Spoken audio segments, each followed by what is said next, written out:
Un saludo muy especial a todos los que nos ven en este momento, por las redes sociales, por Facebook, por YouTube, y los que verán luego esta transmisión también. Hoy estamos meditando el Evangelio del Domingo de Ramos, el Evangelio con el que iniciamos la Semana Santa, la Semana Mayor, la semana más importante de todo el año litúrgico en nuestra iglesia, la semana más intensa de todo católico, de todo que se llame cristiano. Y en este Evangelio y en esta fiesta como tal del Domingo de Ramos hay varias particularidades. Primero que todo, es como la antesala, es como el resumen de todo lo que nuestro Señor va a vivir y los misterios que vamos a contemplar a lo largo de la Semana Mayor. Tenemos la pasión, tenemos la institución de la Eucaristía, tenemos su muerte y solamente hubiese faltado la resurrección. Pero prácticamente en el Evangelio del Domingo de Ramos está el Tríduo Pascual casi en su totalidad. Es como una antesala y nos va preparando a todo lo que ya entraremos a meditar los próximos días. Pero este Evangelio y la reflexión de esta noche que hemos querido llamar Extremo es tu amor, y creo que a todos nos queda muy claro el amor extremo de nuestro Señor, tenemos varias cosas, tenemos varias particularidades. Miren que el Domingo de Ramos empieza con aleluyas, empieza con glorias. Bueno, aquí no lo leímos por tiempo, pero saben ustedes que el Domingo de Ramos, que este año será particularmente diferente, tendremos que vivirlo desde nuestra casa de manera digital, pero siempre hacemos una lectura también de los evangelios de la entrada de nuestro Señor a Jerusalén, que allí es cuando se bendicen los ramos y que empieza la procesión de los ramos justamente. Y luego entonces en la misa, en la Eucaristía ya del Domingo de Ramos, se lee siempre la pasión de nuestro Señor. La pasión de nuestro Señor solamente se lee 2 veces en todo el año. Se lee el Domingo de Ramos y se lee el Viernes Santo. En ningún otro momento se lee la pasión de nuestro Señor completa. Esto es muy interesante y es muy importante porque la Iglesia reserva este texto, de alguna manera reserva la lectura de la pasión de nuestro Señor para estos momentos importantísimos y trascendentales en la vida de todo católico, como es el inicio de la Semana Santa con el Domingo de Ramos y el Viernes Santo, que es el día primordial, es el día donde nuestro Señor entrega su vida, donde consuma ese sacrificio de amor por cada uno de nosotros. Entonces hay varias particularidades. Empezamos alabando al Señor, empezamos exaltándolo y diciendo Hosana el que viene, Hosana el Hijo de David, bendito el que viene en el nombre del Señor, Hosana, Hosana. Y las personas dejan sus ramos, dejan sus túnicas para que el Señor pase. Y así empieza la Semana Mayor. ¿Y cómo termina? Con el Domingo de Resurrección. También alabando, también glorificando, también diciéndole al Señor que ha resucitado, que está en medio de nosotros. Esto es muy bello porque empezamos y terminamos con gozo, con alegría, con júbilo, porque siempre la mirada del cristiano, la mirada del creyente tiene que ser con esperanza, tiene que ser con fe. Por más difícil que esté la situación, por más negro que esté el panorama, por más oscuro que esté todo, por más nublado, debemos de tener fe, debemos de mirar en clave de esperanza la situación y la vida. Y en estos momentos de dificultad tenemos que ver con esperanza, así como nos plantea la Iglesia, que inicia y termina con esperanza. Pero entonces, en este Evangelio puntualmente, de la pasión de nuestro Señor, se ven muchas particularidades y se ven muchos contrastes. En los 3 ciclos del año litúrgico, en los 3 años pues litúrgicos, que son el ciclo A, el ciclo B, el ciclo C, se lee una pasión diferente el Domingo de Ramos. Estará entonces la de San Mateo, que fue la de hoy, la de San Lucas y la de San Juan.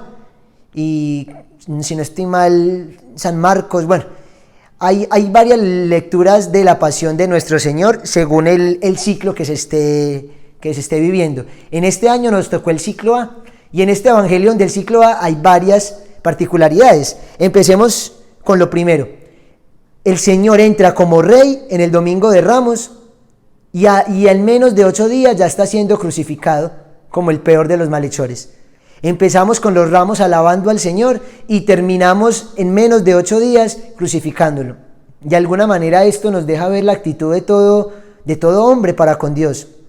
Nosotros podemos ser tan fáciles para alabar al Señor un día, para darle gracias por todo, porque me fue muy bien, porque todo en mi vida marcha de maravilla, porque siento tu bendición, Señor, porque siento tu providencia, porque siento tu salud. Pero inmediatamente llega la dificultad, inmediatamente llega la enfermedad, inmediatamente llega la prueba. Somos tan fáciles, somos tan rápidos para traicionar, somos tan rápidos para negar, que ya lo estamos crucificando. Ya le estamos diciendo nuevamente a Pilato, crucifícalo, crucifícalo. Y estamos optando por Barrabás. En menos de 8 días se dice que algunos de los que estaban allí también estaban en la cruz y también lo estaban luego ya insultando y blasfemando contra él. Incluso en esa cruz con seguridad y en ese pueblo que decía crucifícalo, crucifícalo, estaban varios de los que el Señor había sanado, había curado, le había hecho milagros. ¡Qué ingratos somos! Este es el primer contraste, cómo el Señor es rey cuando entra y cómo termina como el peor malhechor el Viernes Santo. Y así somos nosotros con Dios, somos fáciles, somos rápidos para cambiarlo, somos idólatras. Y no hablo de las imágenes, porque eso no es ser idólatras, ya lo hemos explicado en otros momentos. La idolatría realmente es colocar algo por encima de Dios, algo que sea más importante que Dios, quitarle a Dios el primer lugar y colocar otra persona, colocar una situación, colocar el dinero, colocar la fama, colocar el poder por encima de Dios. Y somos fáciles para esto. Cuando todo se torna bien, estoy con el Señor. Cuando todo se torna mal, entonces reniego y también soy capaz de decir crucifícale, crucifícale. Este es el primer contraste fuerte, y otro contraste fuerte es justamente la entrada de nuestro Señor. Un Señor que es el Mesías, un Señor que es el Rey de Reyes y el Señor de Señores, el que creó todo, entra en un burrito a Jerusalén, entra en un burrito. Y esto es muy bello y es muy tierno porque el burrito es un animal humilde, no es pues la gran carrocería, no es pues como todo tan despampanante como debería ser para todo el Rey del universo, no. El Señor entra en un burrito, en un asno, entra con humildad, porque el Señor no reina desde el poder, desde el autoritarismo, desde esa mano dura y ruda, no. El Señor reina desde la humildad, el Señor reina desde la sencillez. Y desde que entra con ese burrito nos muestra la sencillez de rey que es. No hace alarde a su categoría de Dios, como lo va a decir la carta a los Filipenses en este Domingo de Ramos, que es la segunda lectura. No hizo alarde a su categoría de Dios, sino que aprendió a obedecer sufriendo. Es increíble la humildad de nuestro Señor. Y nosotros aquí tenemos que reflexionar en la figura de este burro, porque nosotros somos aquellos que llevamos al Señor sobre nuestros hombros. Somos aquel burrito donde nuestro Señor se puede montar y puede hacer esta entrada triunfal. Qué peligro sería que nosotros nos creamos que los aplausos y que las alabanzas y que los hosanas y que todo lo que están diciendo es para nosotros, y como burros soberbios nos levantemos como a recibir estos aplausos y al levantarnos tumbemos a nuestro Señor. Nosotros como burros de nuestro Señor tenemos que estar siempre con la mirada abajo. Tenemos que estar siempre con humildad, tenemos que reconocer que el importante es el que llevamos sobre nosotros, no somos nosotros. El importante es Jesús, el importante es Dios. Que en cualquier obra evangelizadora que realicemos, sepamos que el importante es del que estamos hablando, que nosotros no seamos los personajes, que simplemente mostremos a la persona de Cristo. Qué peligroso es nosotros tomar el lugar de Jesús. Qué peligroso es nosotros recibir las alabanzas como si fueran para nosotros. No, el Señor es el que se está en este momento sintiendo alabado y glorificado por su pueblo este Domingo de Ramos. Así que mucho cuidado nosotros, que como burros solamente tenemos la misión de llevar al Señor. Solamente tenemos la misión de evangelizar, de predicar, de hablar, pero la gloria, la adoración, la alabanza es únicamente para nuestro Señor Jesús. Amén. Esto es importante. El primer contraste es esa forma de entrar de nuestro Señor. Entra como un rey humilde, entra en un asno, entra en un burro, cuando pudiera haber entrado con ángeles si quisiera. Y finalmente, ¿cómo termina? En un trono que es una cruz. En un trono que es una cruz. Con una corona para nada ni de joyas ni de oro, sino de espinas. No con un cetro, sino con una caña en la mano. No con ropaje hermoso, impresionante, bellísimo, carísimo, sino desnudo. Es por eso que quisimos llamar a esta charla Extremo es tu amor, Porque en cada instante que vamos avanzando y lo que vamos contemplando de este evangelio, nos daremos cuenta que nuestro Señor actúa en exceso. Es un extremo de amor. Es que ¿cómo entender esto que hace todo un Dios? ¿Cómo entender esto que hace Jesús por nosotros sus hijos? Esto no le cabe a ninguna mente humana. Esto no tiene lógica. Que se permita vivir toda la pasión, morir de esa manera tan ignominiosa. Eso solamente es un extremo. Es un extremo de amor. Es un loco de amor. Nuestro Señor Jesús, un loco por ti, un loco por mí. Segundo contraste. ¿Cómo no reconocernos nosotros en la figura de Pedro? Un Pedro que en la cena eucarística, que en la última cena, le dice al Señor que primero daría la vida antes de avergonzarse de Él, antes de dejarlo. Que primero daría la vida, que jamás lo iba a negar, que iba a estar allí con Él hasta la muerte. Y unas horas más tarde lo estaba negando 3 veces. Aquí somos cada uno de nosotros. Nosotros a veces ni dejamos esperar los 8 días como el domingo de Ramos al Viernes Santo. Nosotros muchas veces el mismo día que estamos alabando al Señor, con esa misma lengua que lo alabamos, con esa misma lengua estamos profiriendo cualquier tipo de maldiciones, de groserías, de malas palabras, renegando, cuestionando la voluntad del Señor. Somos a veces tan Pedros. Somos a veces tan fáciles para decir, sí Señor, contigo hasta la muerte. Sí Señor, yo daría la vida por ti. Pero a la primera prueba lo negamos. Pero a la primera prueba lo negamos, nos vamos, lo dejamos solo. A la primera tentación caemos. ¿Qué pasa con nosotros? ¿Qué pasa con nuestra fe? ¿Qué pasa con nuestra confianza? ¿Qué pasa con nuestra fidelidad? Pedro, el primer papa, Pedro, el que había sido depositario de tantas bendiciones, que nuestro Señor le dijo, sobre ti edificaré mi iglesia, y las puertas del infierno no prevalecerán sobre ella. Que le puso el nombre de Pedro, le dijo, tú Simón, hijo de Juan, ya no te llamarás así, te llamarás Pedro. Ese Pedro, esa roca, ese que caminó sobre las aguas cuando el Señor también lo mandó a llamar, ese Pedro que estuvo en el Tabor con el Señor, ese Pedro lo niega. Y ese Pedro dice la palabra de Dios que jura y vuelve a jurar, y por 3 veces de que no lo conoce, de que no saben de quién le están hablando, que están confundidos. Y luego canta el gallo. Qué dolor tan grande.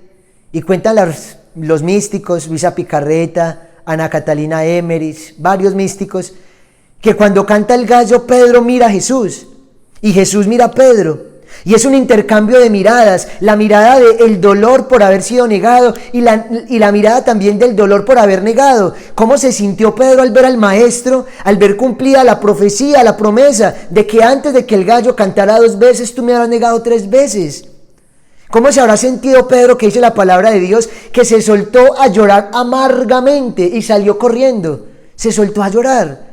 Esas lágrimas de Pedro de arrepentimiento por lo que había hecho, porque le dolió. Y también en esto tenemos que imitar a Pedro. Si lo imitamos en la negación, imitémoslo también en el arrepentimiento. Porque Pedro se arrepiente, porque Pedro llora su pecado, porque Pedro sabe que se equivoca. Y por eso cuando el Señor resucita le dice por 3 veces, Simón, hijo de Juan, ¿me quieres? ¿Me amas? Y Pedro le dice, sí Señor, tú sabes que te quiero. Simón, hijo de Juan, ¿me amas más que estos? Sí, Señor, tú sabes que te quiero. Ahí está la reparación en 3 veces de las 3 negaciones de Pedro. Y hay una leyenda muy bella, bueno, no, más que una leyenda, una tradición, porque creemos que fue así. Hay una tradición muy bella que se conoce con el nombre del Quo Vadis, del Quo Vadis, más o menos creo que se escribe así, el Quo Vadis. ¿Y qué es lo que pasa con ese Quo Vadis? Es que Pedro en Roma estaba siendo amenazado de muerte, ya estaban a punto de cogerlo en toda esta persecución de Pedro, Pablo, y Pedro iba saliendo, corriendo de Roma, iba a esconderse para que no lo mataran, y cuenta la tradición que inmediatamente ve a nuestro Señor entrando a Roma. Tenemos que estar claros que ahí ya nuestro Señor había ascendido a los cielos, que ya había pasado Pentecostés, que ya la iglesia estaba rodando y ya estaban evangelizando hace muchos años. Y dicen que Pedro vio pasar a nuestro Señor con la cruz a cuestas y que justamente Pedro le pregunta al Señor, ¿Quo vadis? ¿Para dónde vas? ¿Quo vadis, Kyrios? ¿Quo vadis, Kyrios? ¿Para dónde vas, Señor? ¿Para dónde te diriges? Y que el Señor le responde a Pedro, voy a Roma a ser crucificado. Voy a Roma a ser crucificado. Y así Pedro entendió cuál era su designio, cuál era el final de su vida. Porque ya Pedro alguna vez había salido corriendo, pero en esta segunda vez no sale corriendo, sino que deja de huir y se devuelve a Roma, donde días después entonces dará su vida crucificado justamente, no de esta manera, sino boca abajo. Ustedes saben que Pedro da la vida boca abajo, crucificado, porque no quería morir como su maestro, que murió como es habitualmente la cruz. Es por eso que cuando vemos la cruz en la silla del Papa, es una cruz boca abajo, pero no porque sea el anticristo o algo por el estilo, sino sencillamente porque está de alguna manera recordando a ese primer Papa, a ese Pedro, que murió también con la cruz boca abajo. Que viva Cristo Rey, que viva. Bueno, tercer contraste, Judas. Judas que primero vende al Señor y Judas que después se arrepiente. Pero miren la diferencia del arrepentimiento de Judas al de Pedro. Mientras que las lágrimas de Pedro le sirvieron de conversión, de arrepentimiento, las lágrimas de Judas lo llevaron al desespero, a la condenación. Se ahorcó.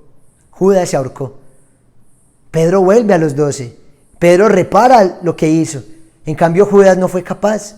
Judas se dejó desesperar del demonio. Y eso es lo que el demonio quiere de ti y de mí hoy. Desesperarnos con toda esta situación, angustiarnos, llevarnos al límite. Si hemos caído, si hemos pecado, si no hemos sido fieles a Dios, si hemos sido un Pedro, o incluso si hemos sido un Judas, que lo hemos vendido por 30 monedas, todavía podemos arrepentirnos, todavía podemos pedirle perdón a nuestro Señor y Él nos va a perdonar. Pero no caigamos en la desesperación, ni en la desesperanza, ni en el desconsuelo, porque caeríamos en las manos de Satanás, que es lo que hizo con Judas. Los llevó al desespero, los llevó a la angustia existencial, a que Jesús no lo iba a perdonar, y se ahorcó. Pero miren que Judas alcanzó a devolver las monedas, es que es increíble. Judas alcanzó a decir, ya no quiero las monedas, porque es sangre inocente lo que yo hice. Pero ya no se las recibieron. Y Judas en el desespero simplemente se ahorcó. Esto es fuerte y esto nos debe de marcar. Porque miren que el demonio siempre obra así. Primero mete una idea en la mente, luego hace que la llevemos a cabo y luego hace que nos sintamos terrible. Y podemos llegar al punto o de quitarnos la vida realmente, o de apartarnos siempre de Dios con la excusa de que no tengo perdón, lo que he hecho es muy malo. ¿Quién va a perdonarme un aborto? ¿Quién va a perdonarme una violación? ¿Quién va a perdonarme una infidelidad en el matrimonio? ¿Quién va a perdonarme que haya matado? Y sí hay alguien que te perdona. Sí, Judas, hay alguien que te hubiera perdonado. Sí, Judas, si hubieras corrido a la cruz de Cristo, ahí estaba Jesús perdonándote. Allí estaba Jesús recibiéndote con los brazos abiertos, pero no quisiste. Y muchas veces nosotros tampoco queremos. Y el Señor es un caballero. El Señor no puede empujar una puerta ni obligarte a que lo ames, ni a que lo recibas. El Señor toca la puerta y si tú le abres, Él cena contigo. Pero si no le abres, Él no puede entrar. Judas no quiso abrirle. Contraste terrible el de este Domingo de Ramos. Judas lo vende, luego se arrepiente y termina ahorcándose, en vez de disfrutar lo que había por lo menos recogido con la venta de nuestro Señor. Pero así es el demonio, ni siquiera deja disfrutar. ¿Cuántos de los que están en pecado ni siquiera disfrutan? Creen que disfrutan por un tiempo, pero luego son amargos. ¿En qué termina la drogadicción? En la calle. ¿En qué termina? Quitando la vida. ¿En qué terminan la lujuria? Termina en que se acaba una familia, se acaba un hogar, se acaba una empresa, incluso una enfermedad de transmisión sexual, incluso un SIDA y tantas otras cosas. El demonio ni siquiera permite que se disfrute. No, acuérdense muy bien de esta frase. El demonio ofrece mucho, da poco y quita todo. Ofrece mucho, da poco y quita todo. Un cuarto contraste sería el de San Dimas. San Dimas, el buen ladrón. San Dimas, que estaba condenado a muerte por ser ladrón, se roba el cielo. ¡Qué contraste tan abrumador! Aquel que estaba condenado por un delito es el primer santo canonizado. por nuestro Señor Jesús en la cruz. Se roba el cielo, fue tan buen ladrón que se robó el cielo. San Dimas, el buen ladrón.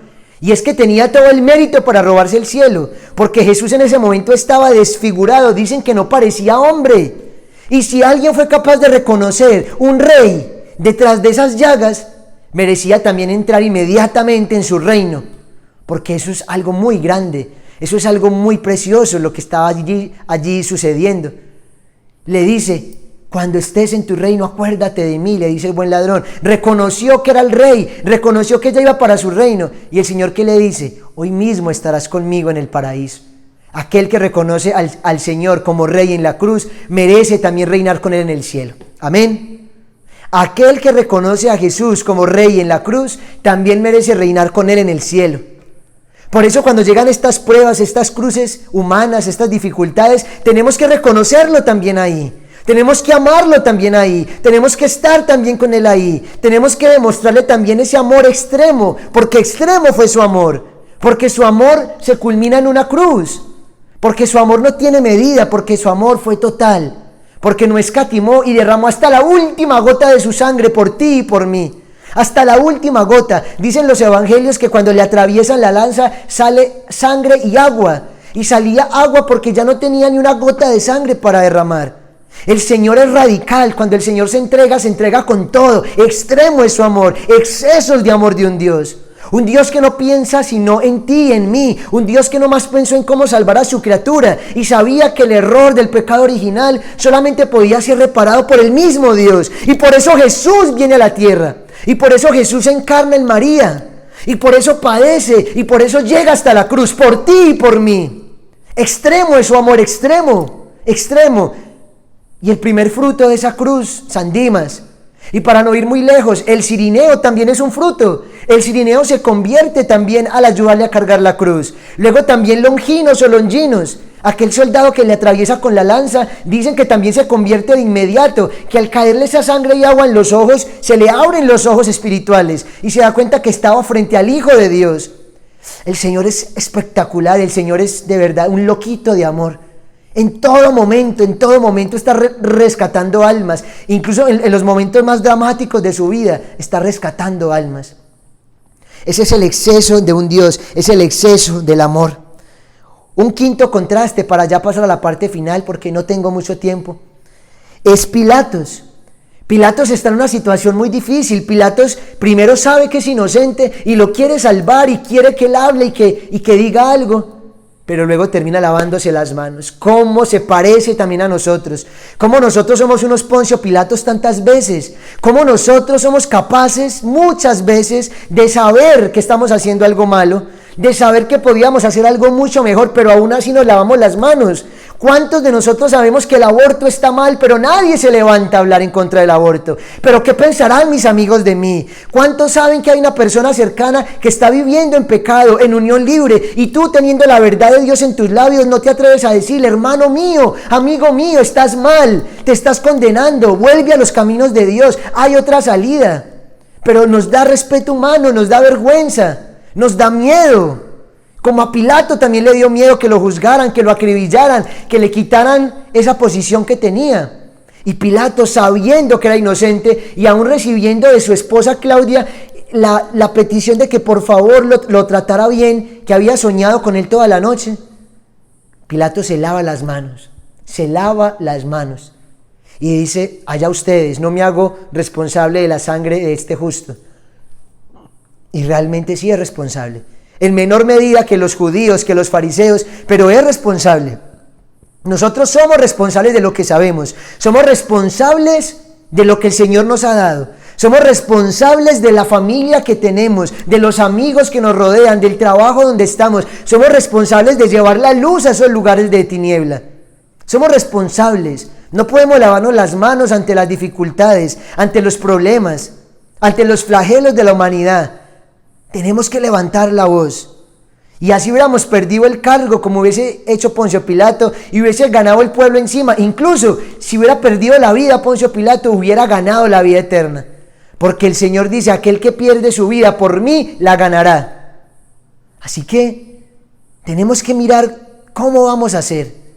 para no caer en estos, contrastes de Judas, de Pedro, de Pilatos, y más bien caer en ese contraste de San Dimas, en ese Dimas que se roba el cielo porque es capaz de reconocer en el dolor a todo un Dios, a todo un rey. ¿Cómo nos cuesta reconocer cuando sufrimos a Dios? ¿Cómo nos cuesta reconocer a Jesús en los momentos de dificultad? Y hay algo muy bello en la lectura de este evangelio del Domingo de Ramos, y es que el Señor le dice a los apóstoles o a los discípulos cuando los manda a ir por ese burrito, les dice: ya ha llegado mi hora, ya mi hora está cerca. ¿Y cuántas veces en el evangelio se escuchó decir antes lo contrario? Aún no ha llegado mi hora. Cuando hizo el milagro en las bodas de Caná, ¿qué fue lo que le dijo a María? Pero mujer, mi hora no ha llegado todavía. Luego, cuando lo querían matar tantas veces, dice el evangelio, y lo hemos leído estas semanas, y no podían cogerlo y no podían apresarlo porque su hora todavía no había llegado. En cambio, en este evangelio el Señor sabe: mi hora ha llegado.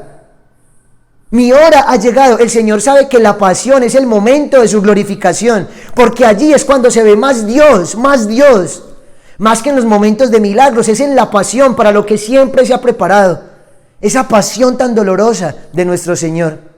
Y también el momento es ahora. Nuestra hora ha llegado con esta pandemia del COVID-19. Hay que convertirnos ya, hay que cambiar de vida ya. No podemos aplazar más la conversión. Tenemos que ser valientes, tenemos que dar ese paso de gracia, ese paso de fidelidad al Señor. Mi hora ha llegado, la hora de la humanidad ha llegado, la hora de la conversión ha llegado. Si con todo esto que estamos viviendo la humanidad no vuelve los ojos a Dios, no lo hará nunca en la vida, no lo hará nunca. Mi hora ha llegado, como lo dijo el Señor. Y preguntémonos para ir terminando, ¿será que la pasión de nuestro Señor, será que Dios Padre tenía un plan con esta pasión? Pues claro que tenía un plan. Pues claro que permitir que su Hijo sufriera y que padeciera y que se viviera ese cáliz de dolor, tenía un plan infinito, tenía un plan extremo de amor. En la pasión de nuestro Señor están reflejadas todas las virtudes. Podríamos llamar a la pasión de nuestro Señor la escuela de virtudes. ¿Cuántas virtudes no aprendemos en la pasión de nuestro Señor? ¿Cuántas? La humildad, la obediencia, el silencio, la inmolación, el sacrificio. ¿Cuántas virtudes el Señor practica en esta pasión? Es una escuela, la perseverancia, cómo no se rinde aunque cae 3 veces en ese Via Crucis, cómo llega ante la cruz, cómo no reniega. Ese es nuestro Señor, esa es la escuela de virtud para nosotros, la pasión. Hay una frase en la palabra de Dios que está en Salmos 87:5, que dice que de Jerusalén todos hemos nacido. Y yo comparo también este salmo de que de Jerusalén todos hemos nacido con la pasión. De la pasión de nuestro Señor todos hemos nacido. Es que allí el Señor nos encontró la salvación. Allí donde nuestro Señor es obediente, allí el demonio es humillado. Cuando el Señor da la vida en la cruz, el demonio es humillado terriblemente. El demonio pierde en la cruz. Cuando cree que ganaba llevando a nuestro Señor al madero, pierde. Porque en la obediencia de Cristo está la humillación del demonio. En la pasión de nuestro Señor todos hemos nacido, todos hemos encontrado nuestra redención, nuestra salvación. Si el Señor no hubiera dado su vida, la deuda no se hubiera condonado, la deuda seguiría en pie. Pero el Señor borra la deuda, cancela la deuda infinita que teníamos con Dios Padre por el pecado original. Por eso la pasión es un amor extremo. Por eso la pasión tenía que vivirse y Dios Padre tenía un plan con esto, claro que sí. Redimir y salvar a la criatura, aún teniendo que sacrificar a su propio y único Hijo. También recuerden que en San Juan 5 y en el versículo 1 y siguiente se habla de una piscina milagrosa. De una piscina que cuando se movían las aguas se tenían que meter los enfermos porque allí encontraban salud. De alguna manera la pasión de nuestro Señor Jesucristo es como esa piscina que la iglesia va a remover desde hoy, desde el Domingo de Ramos hasta el próximo Viernes Santo, el Sábado Santo también estará removiendo toda esta pasión de nuestro Señor, toda esta muerte, todo este dolor. Y los que de pronto, por misericordia de Dios, tengamos la gracia de meternos en esa piscina, de adentrarnos en esa pasión, vamos a salir sanos, vamos a salir libres, vamos a salir convertidos. como decía el Papa Benedicto XVI, y como han dicho tantos santos, si pensáramos más en la pasión de nuestro Señor Jesús, no pecaríamos tanto.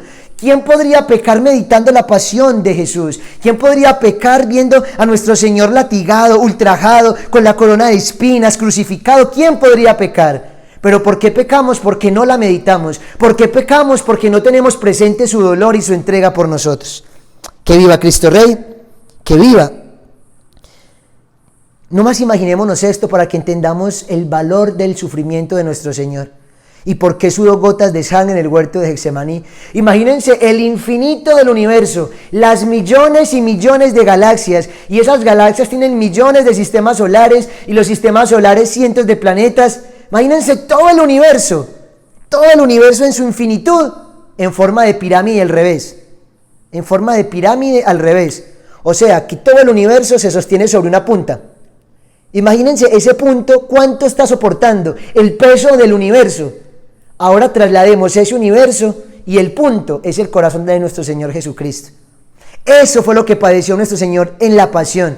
Eso era lo que estaba sufriendo en el huerto de Getsemaní. Todo el universo de pecado, desde el primer hombre hasta el último, todo el universo. Todas nuestras infidelidades, todos nuestros pecados, lujurias, todas nuestras mentiras, toda nuestra violencia, todo nuestro orgullo, toda nuestra falta de solidaridad, toda nuestra hipocresía, todo el aborto estaba concentrado en el corazón de nuestro Señor en el huerto de Getsemaní. Por eso suda gotas de sangre. Por eso dice Luisa Picarreta en su libro Las 24 horas de la pasión, que más que cualquier pasión romana o judía que le estaban haciendo vivir con azotes, con espinas, con clavos, lo que realmente estaba haciendo sufrir al Señor era lo que llevaba en su corazón, el peso de todos los pecados y el peso de saber que muchos no valoraríamos su pasión, que a muchos nos caería esa frase tan fuerte que dice: Jesucristo ha derramado toda su sangre por mí y a mí no me ha importado. ¿A ti te ha importado la pasión de nuestro Señor? ¿A ti te ha importado lo que el Señor dio? Lo que el Señor entregó, lo que padeció. Y termino con esto. Nosotros también estábamos allí en la pasión. Nosotros también estábamos allí, porque hay veces hablamos de que los judíos, de que los romanos, de que cómo es posible todo esto. Claro que es posible, porque nosotros también estábamos allí. Y hoy todavía seguimos allí. Seguimos lacerando, seguimos ultrajando a nuestro Señor Jesús. Si hubiéramos estado en el momento de la crucifixión de nuestro Señor, también hubiéramos blasfemado. Porque hoy nosotros todavía pecamos sabiendo que estamos en la iglesia verdadera, aún ya conociendo toda esta historia y sabiendo que Jesús es Dios. Menos culpa tenían los judíos y romanos de ese tiempo, menos culpa, porque apenas estaban viviendo ese momento. Tienen mucha culpa, pero menos culpa que nosotros. Nosotros ya tenemos 2000 años de iglesia, ya sabemos todo. Y aún así seguimos pecando. Y aún así lo seguimos crucificando. Extremo es el amor del Señor. El Señor vuelve y muere, el Señor vuelve y se da por cada uno de nosotros todos los días. Está en nosotros si levantamos nuestra mirada y lo miramos. Así como cuando los israelitas fueron castigados por Dios con unas serpientes que los picaban y los envenenaban y los mataban. Y luego el Señor le dijo a Moisés: construye una serpiente de bronce, álzala, y todo el que la mire quedará sano. Asimismo, nuestro Señor fue elevado en la cruz como esa serpiente de bronce, y todos los que miremos a nuestro Señor, aquellos que hemos sido infectados con el veneno del pecado original, por esa serpiente antigua llamada demonio, que desde el principio hizo pecar a nuestros primeros padres y desde ahí venimos con esa concupiscencia. Si nosotros también miramos la cruz de nuestro Señor, como los israelitas vieron la serpiente de bronce, quedaremos sanos, quedaremos libres. Y esta Semana Santa y esta Semana Mayor que empieza el Domingo de Ramos es el momento para levantar los ojos a la cruz y decir: Señor, aquí estoy, sáname, aquí estoy, purifícame, aquí estoy, libérame. Aquí estoy, Señor, para hacer tu voluntad. Aquí estoy, Señor, para reconocerte en la cruz como San Dimas. Aquí estoy, Señor, para volver a Roma como Pedro, cuando pensaba huir, que volvió a Roma. Aquí estoy, Señor, para hacer tu voluntad. Este Domingo de Ramos, pues, será algo muy hermoso, será un domingo diferente, sí, pero hermoso. Hagamos en nuestra casa todo lo necesario para vivir esa procesión. Caminemos por nuestra casa. Hagamos los cantos de la procesión, vivamos la misa digital, compenetrémonos con ese inicio de la Semana Mayor, alabemos al Señor con las palmas, con los ramos, pero también cuando sea el momento de la pasión, suframos con Él, unámonos a Él, porque extremo es su amor. Y es un amor que se da, y es un amor que se entrega, y es un amor que está dispuesto para ti y para mí. Solamente basta con que nosotros digamos sí, y tendremos todo eso para nosotros, para nuestro corazón, para nuestra alma. Solamente basta con un sí, para que todo esto nos entre, porque el Señor es un caballero y no obliga, pero si decimos sí, Señor, entra, Él va a entrar con todo su poder, con todo, y nos va a sanar, nos va a librar y nos va a liberar, y nos va a hacer personas nuevas, hombres nuevos, cristianos nuevos. Nuestra alma la va a limpiar y la va a liberar. Amén. Que pasemos pues una bendecida Semana Mayor. Nos estaremos encontrando todos los días con nuestras charlas, con nuestras enseñanzas, mucho más aún en Semana Santa. Estén muy atentos a unos videos y a una propuesta que tenemos para esta Semana Santa, para que la podamos vivir juntos en comunidad, como iglesia que somos, y que el Señor nos permita que sea la mejor Semana Santa de nuestras vidas, la mejor Semana Santa de nuestras vidas. Amén. Amén. Gloria al Padre, al Hijo y al Espíritu Santo, como era en un principio, ahora y siempre, por los siglos de los siglos. Amén. Contigo voy, Virgen pura, y en tu poder voy confiado, pues yendo de ti amparado, mi alma volverá segura. Dulce Madre, no te alejes, tu vista de nosotros no apartes, ven con nosotros a todas partes y solos nunca nos dejes. Y ya que nos amas tanto como verdadera Madre que eres, haz que nos bendiga el Padre, el Hijo y el Espíritu Santo. Amén. Que viva María Reina, que viva. Feliz noche para todos, Dios les pague por su asistencia y por su transmisión esta noche.